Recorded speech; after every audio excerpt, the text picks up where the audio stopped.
for men coming from the other side of the tracks, and which you have just as much gratitude due to him, Dr. Tiebout. Tiebout.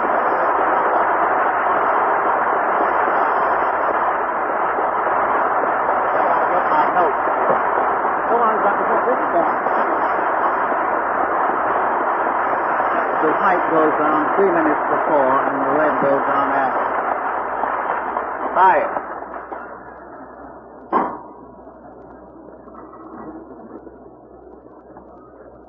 The fate of the draw puts me in this position and not in Archie's because I was originally scheduled to do the introduction.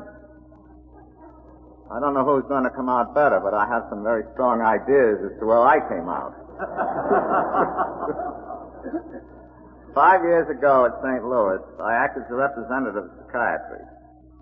This year I have a similar responsibility. It is a pleasant duty, and I appreciate the opportunity to address you again. The topic I have selected has interested me for many years. AA is faced with a dual responsibility. It first must bring its message to newcomers, and second, see that the message exerts a continuing influence upon its members. As I see it, when the message is truly received, a miracle is worked. Whether that change comes slowly or in a rush, the shift to sobriety is nothing short of miraculous. In my paper at St. Louis, I discussed the aspect of AA. I talked about hitting bottom, surrender, ego reduction, all of which contributed to the inner change which made sobriety possible. I also warned that the problem of keeping sober still lay ahead. Today I shall devote my remarks to the concern we all have for the problem of maintaining sobriety once it is achieved. No one can afford to rest on his laurels. Sobriety to be preserved must be earned by good works and hard. Sobriety is never handed to one on a silver platter. This problem is of no small moment to all in AA. The years have passed, and the length of sobriety of many members is stretched into a very respectable number of years. The question of preservation of the non-drinking state is increasingly before us as time marches on.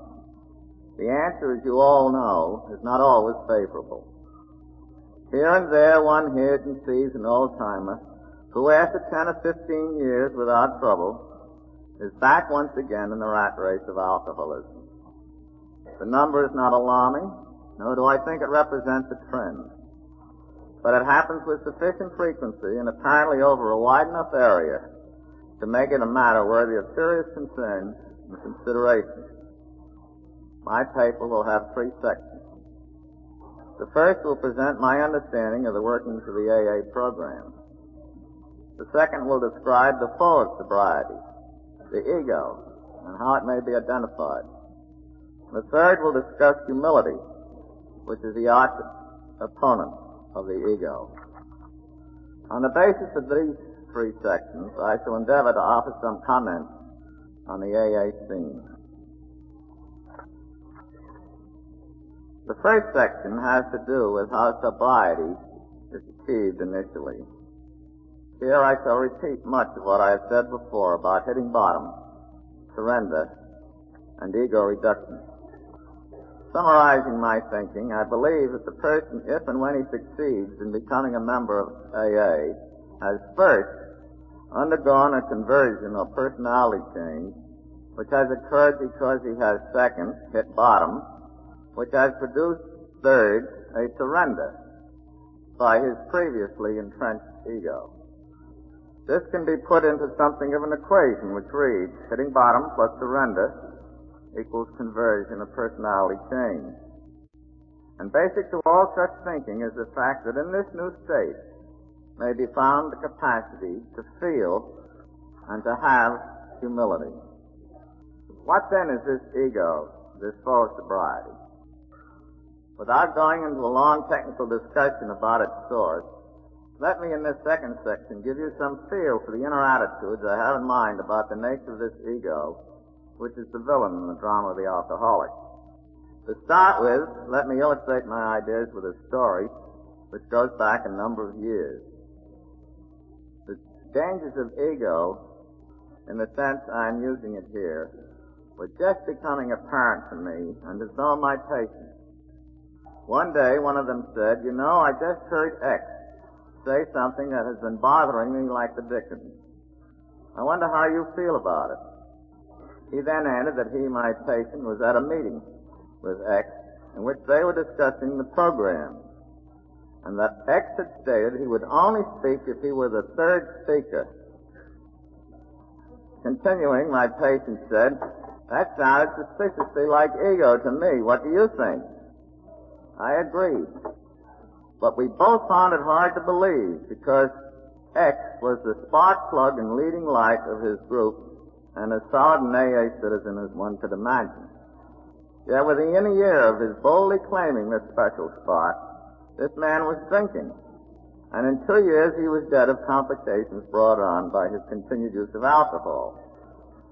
Obviously, this man suffered from a case of big shotism. As most of you fully realize, egos in AA a dime a dozen.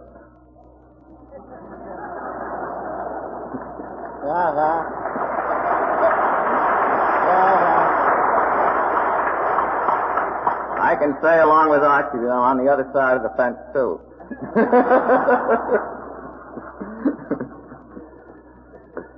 Many of them are out in the open. They constitute the power boys, who often get things done, but just as often are the cause of endless headaches because of their very forcefulness. They are not noted for their patience.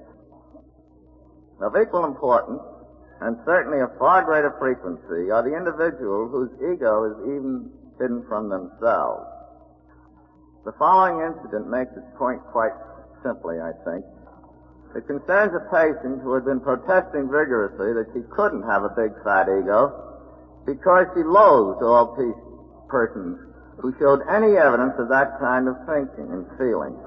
That she had no use for anyone who thought herself or himself superior, putting on airs, as though he were among the blessed.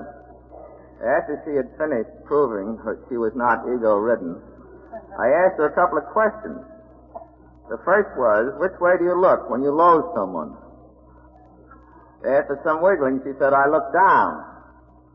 I then asked her, where does that put you? The answer was an explosive, up. There was a long pause, and the patient began to talk. My goodness, you can feel up about not being up. That's an awful trap. Where does this thing end? How can you be sure about anything you feel? You kid yourself like this all the time. Gracious, you're not as smart as you think you are. Then a pause, adding, how are you?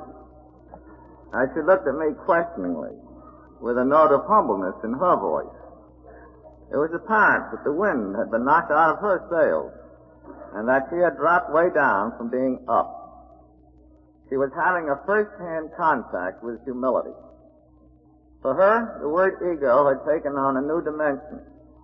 It meant no aggressive pushing ahead, but an inner state of mind in which her ego was in full flower, despite her conscious denial of its presence. It was marked by attitudes which on the surface seemed blameless, if not downright praiseworthy. Just like the snobs who abhor snobs, she found herself hooked with her capacity to look down her nose and loathe.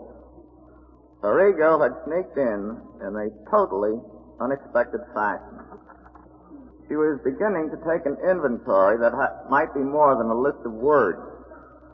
She was beginning to feel some truths about herself. This disease caused one profound trouble. Elusive, disowned, its presence can be denied with the utmost sincerity. It takes considerable digging and large doses of honesty before this inner self can be reached. In its quietly stubborn way, it can ruin our best intentions. The sad truth is that the ego is always more visible in others than in ourselves. We can delight in puncturing the pomposities of others. We can laugh at the saying of the Chinese philosopher Lao Tzu, who had this gem to offer. He who feels pricked must have been a bubble. Oh, wonderful. Where did you get that? You, sir? We can recognize the wisdom of inflated egos. But all too often the target is someone else. When it is ourselves, our aim can be notoriously bad. The ego, then, is to be seen as a driving force which seeks to dominate and can feel comfortable only when it is able to maintain a non-underdog position. It may recoil at any obvious display of big shotism, but down inside where the feelings count, it can be touchy as a sore thumb. It is not an accident that the members of my specialty are called head shrinkers.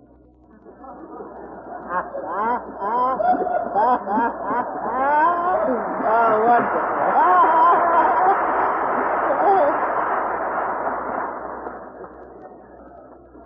It's always nice to be on this side of the fence at this point. Our next task is to consider the evidence which shows that the ego has gone. That evidence can be summed up in one of two words, humbleness or humility. When either is present, the ego has departed. I make no effort to distinguish between these two words, using them as synonyms to identify a state of mind which has certain characteristics. The problem, basically, is how does one feel when one feels humble? The answer to that question lies in an understanding of what I call a state of being up and a state of being down. Both of these states are familiar to you all. When one is up, one is gay, cheerful, animated. A person in such a state may be up on his toes, in high gear, or perhaps up and at 'em. He is all for action, progress, improvement, getting somewhere, and is rendered acutely uneasy whenever his advancing is in any way impeded. Perhaps more than he knows, he seeks to make life a pink cloud.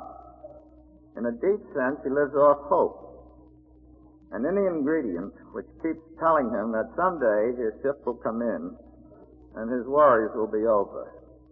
For him, surrender is a completely shattering experience, impossible to contemplate.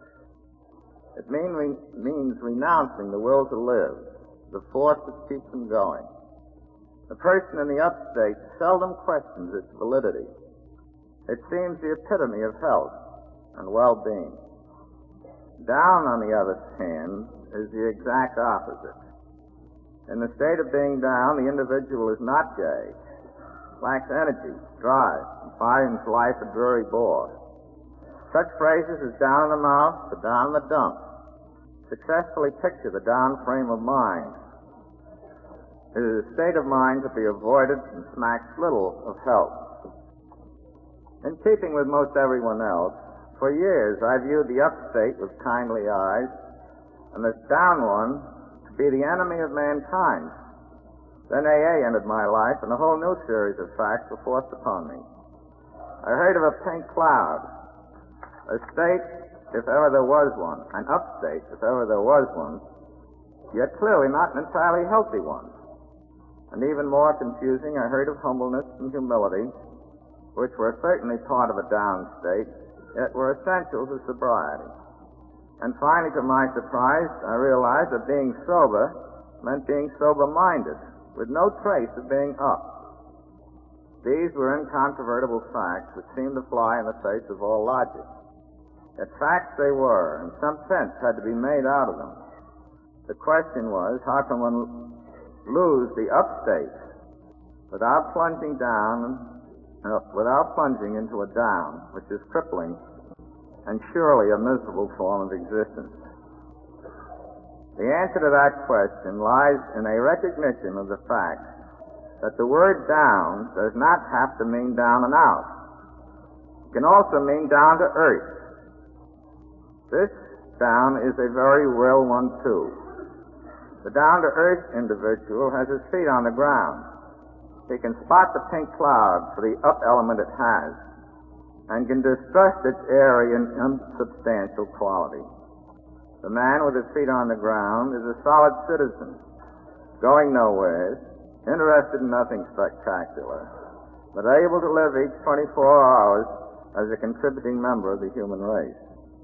Here is a very different down from the depressed and happy sort of down which formerly has been envisioned. Here was a down which stood for substance, for lasting value, a down which could not be deplored. This kind of down meant health and real well-being, not the ephemeral kind, which lifts the individual slightly off this earth. Down could mean being humble and free from a lot of giddy notions about ourselves. It could mean the end of ego and all the unrest associated with that part of our nature. In a very deep and profound sense, down could mean that we were able to accept ourselves for what we are. No longer do we have to be up, looking down with scarcely concealed loathing. We are down and can look up, maybe even to a deity who has never looked down on us. We can now talk about humbleness. In the light of our discussion of up and down states, we can realize that humbleness is a down state which puts in its appearance whenever the individual descends and stops on earth rather than plunges on through to the lower regions. The humble person is down, but his feet are on solid ground. The former fears of what will happen to him if and when he drops from his higher state vanish, as he experiences the comforting realization that he can let the gods fight among themselves. All he needs to do is to stay where he is and learn to live. In so many words, humbleness or humility is a down state which is livable, and not a down state which is filled with rancor, unhappiness, and a constant need to escape from its strangling clutches. In true humbleness, the discontent, the restless urge to get away, all disappear, and an inner stillness makes its presence felt. The ego in the genuinely humble person is in abeyance, sufficiently so no longer to color the psychic picture, for the moment at any rate. It is accurate to say that true humility is the real evidence that the ego has gone, or is no longer influencing the individual's thoughts or feelings. The next question is now clear. How can this down-to-earth state of mind, which is the real source of humbleness, be induced and then maintained? Both of these questions are worth inspecting. The first, how is humbleness induced, is of course known to you all. Hitting bottom is the key. It brings the individual into contact with earth, usually with a resounding thwack. The use of the word bottom suggests quite neatly where the hitting is applied. For the fortunate, it can spank them into some measure of sense. The whole art of engineering the individual so that he hits the bottom is a fascinating matter about which to conjecture. You all can tell me more how it happens than I possibly can. You all have been through the mill and may have seen many others through the same rough time. Nothing I have to say will match your first-hand experiences to the nature of the forces within which finally produce a breakthrough leading to hitting bottom and surrender. Before this group, any extended discussion of hitting bottom and its role in producing sobriety is wasted time. Therefore, let me pass on to the much trickier problem of maintaining the down-to-earth sober person. It is one thing to knock a person off his pedestal. It is a much more difficult task to keep him from climbing right back on again.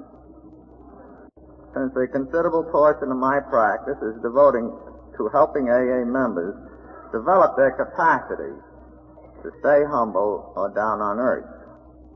Out of my experience, 3 points seem to have particular pertinence for this audience. The first is the need to recognize that the ability to remain on earth is not under the control of the will. It is just as impossible to will yourself to be humble as it is to lift yourself by your bootstraps. The very effort to will humbleness is in itself an act of sheer arrogance. It is an attempt to dictate how one should feel. One can only hope and pray for the desired feelings to come along. One can just not order them to be present. The feelings have an independence which must be respected.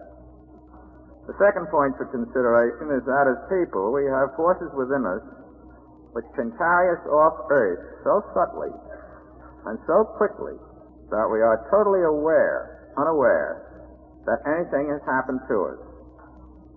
The climb back on the pedestal can go completely unnoticed.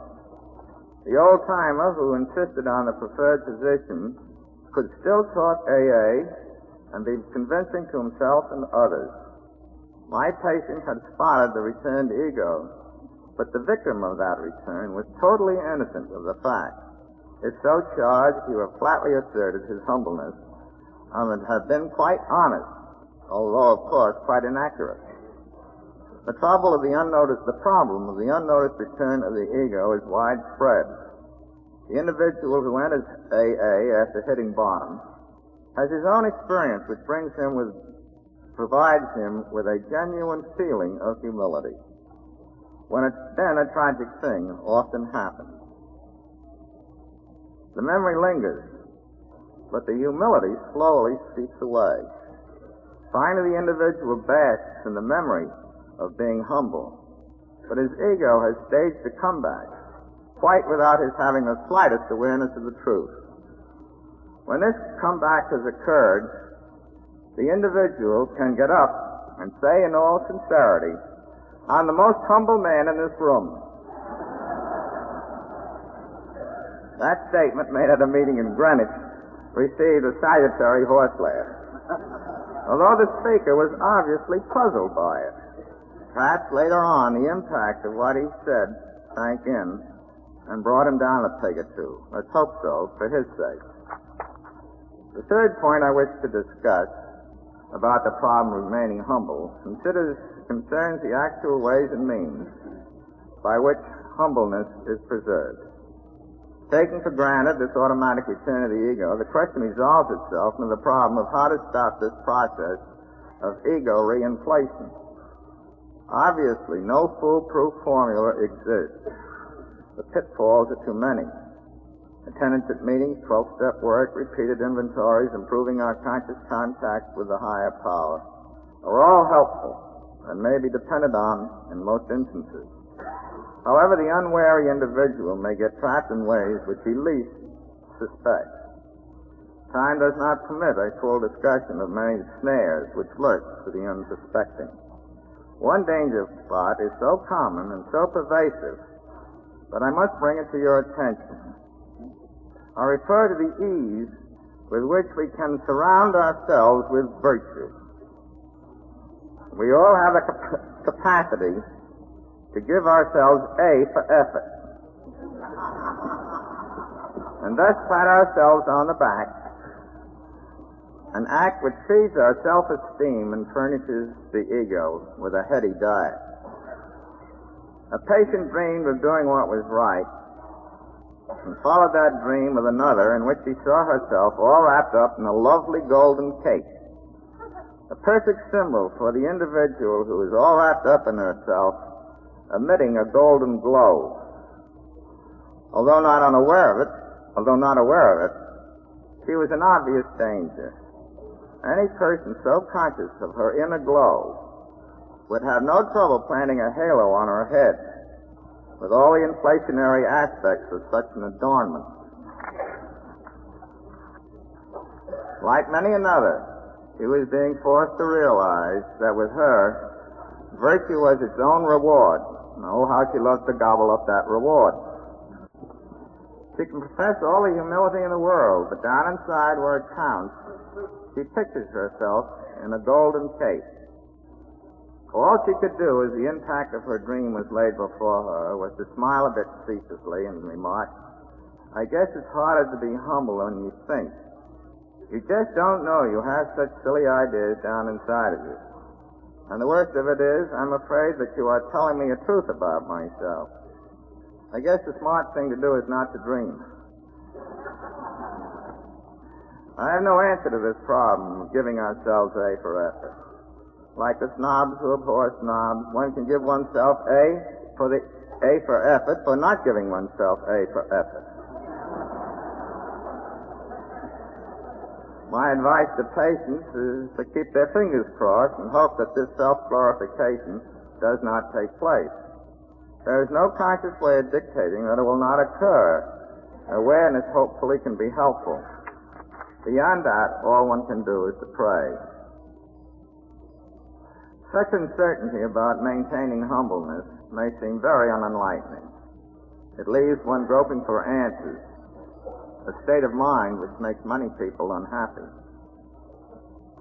Let me point out that the individual who feels that he has the answers must be very careful or he will be in trouble.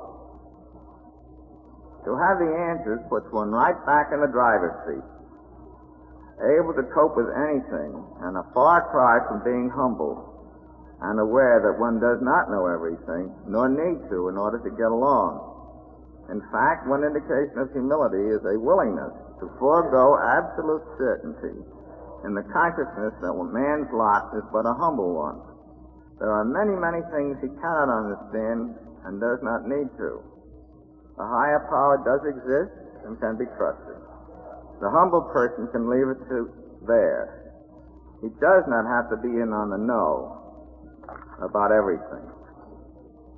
I now wish to make some comments on the AA scene in the light of my remarks about humility and its place in the life of the alcoholic. Having been alerted by AA to the significance of humbleness, I could begin to see it in a wider perspective. I could recognize that humbleness is not confined to individuals, that organizations may have the problem of keeping humble. AA is no exception. Succeeding where others have failed, it was logical for some members to assume that they had a special know-how, which often made them act as though they were the only persons on the beat when it came to handling alcoholics. Such an attitude did not endear them to others, who too were interested in helping alcoholics. In the eyes of others, the humility so much talked about seemed strangely missing. In fact, sometimes it was not present. Looking upon this fact, I realized that the group must be humble. They, too, unless it is very careful, can wrap itself in the glow, which makes it sacrosanct and untouchable. Any organization can develop notions which need correction. AA can well examine some of its attitudes and practices. How often have I heard members say, and I quote with some accuracy, "Our job is to help the drunks who come to us. What's the use of all this fancy New York stuff? We don't need any assistance from the outside. We can do a job right within our ranks. That's where the alcoholic gets his help." That self-sufficiency of those remarks requires no comment. For a long time, such thinking influenced a large and often vocal group among the AA membership. Coupled with that belief was a second, namely that the group could help, and that anyone who did not help was himself not ready for AA. As a result of such thinking, the drunk who did not respond was written off as a poor prospect, thereby absolving the group from any responsibility for the failure to interest him in AA. Such absolving keeps the group's ego intact. This intactness, or really lack of group humility, has been less manifest in recent years. The reason for this change is time. The years have shown that AA is not the only answer to alcoholism. Still, the best by all odds, it is by no means the 100% solution. Moreover, other approaches have their successes, so that AA has no longer a corner on recovery. In other words, as time passes, experience is taking the first flush off the rosy hopes which the success of AA had generated. Now, AA is no longer the one answer. AA has to take its place alongside of others who are concerned about drunks. AA must now accept a much humbler place than formerly, a much healthier position, since once one can recognize confreres, one can live with them on a give-and-take basis and perhaps absorb something from them. An important element in maturing is the ability to listen and to learn. Fortunately, the success of AA has, in a sense, served as its own corrective. Being the most promising of all remedies for helping the alcoholic, AA has had to bear the brunt of treatment, being asked to take on all comers and failing like everyone else with a very considerable percentage.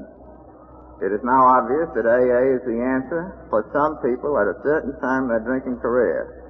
When that particular time is reached, AA can serve magnificently and does. But we still face a whole series of questions. First, what about the people who have not reached that critical stage when they are susceptible and responsive to the offerings of AA? Second, has AA any responsibility for helping individuals reach that critical stage? Third, is that a job for others or for faith? And fourth, should AA both as an organization and through its individual members join hand with others who are tackling the problem? These questions were not asked to be answered, but to stimulate your thinking. I wish, however, to close my remarks with an incident from my practice which bears on the last question, the joining of hands with others. I shall tell how I was a part of a two-stage miracle. The recipient of those miracles was a man whom I saw at the insistence of his wife. He was reluctant, defensive, and even surly, but he did talk, revealing a picture of drinking which seemed pretty grim to me. Finally, at the end of the hour, he warmed up sufficiently to ask me a question. It was, "You think my drinking is serious?" Anxious to avoid any long lecture, I limited myself to the observation, "I'm not sure, but I'd hate to be in your shoes."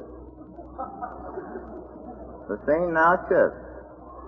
It is 5 years later, and I am slated to give a talk at an AA meeting. As I enter the room, a man comes up to me, stretching out his hand in greeting, saying as he did so, "You don't know me, but my name is X, and I saw you over 5 years ago when you told me you didn't want to be in my shoes." Enlightened by that, I said, "What's happened since then?" And he replied, "I've been in AA for 4 years, going on 5. After our talk, I thought about what you said about shoes. In fact, I couldn't get it out of my mind. So 8 months later, I decided to go to AA, to an AA meeting, and I've been going ever since." Now, I submit that I must be a miracle worker if in one interview I get a person like that to join AA. Of course, it took 8 months before my miracle came off. And without AA, my miracle could have never occurred. At the same time, I insist that the miracle of AA would have not taken place if I had not fortuitously said the right thing, setting into motion some doubts and fears which resulted in him to his going to a meeting ready for the miracle of AA to work its blessing. Surely it was a two-stage miracle, mine mostly by luck, AA's because the path to help alcoholics has been carved out of the experience of you and your associates. Neither miracle could have happened alone. That man's rescue was a joint enterprise. Neither myself nor AA were self-sufficient. Without AA, my interview would have led to nothing but meaningless stewing and nothing else. Without my remarks, AA would have not seen the man. Each was essential to the other. The recognition of such mutual need is both ego-reducing and humbling. In pursuit of one's own interests and activities, is it easy to lose sight of others and go it alone? The fact that I, as a psychiatrist, am on this program is evidence that AA is mindful of its relationship to others apart from itself. Maintain the awareness that you are but one of the instruments whereby the alcoholic can be helped, and you will have no trouble remaining humble, either as individuals or as an organization. Thank you.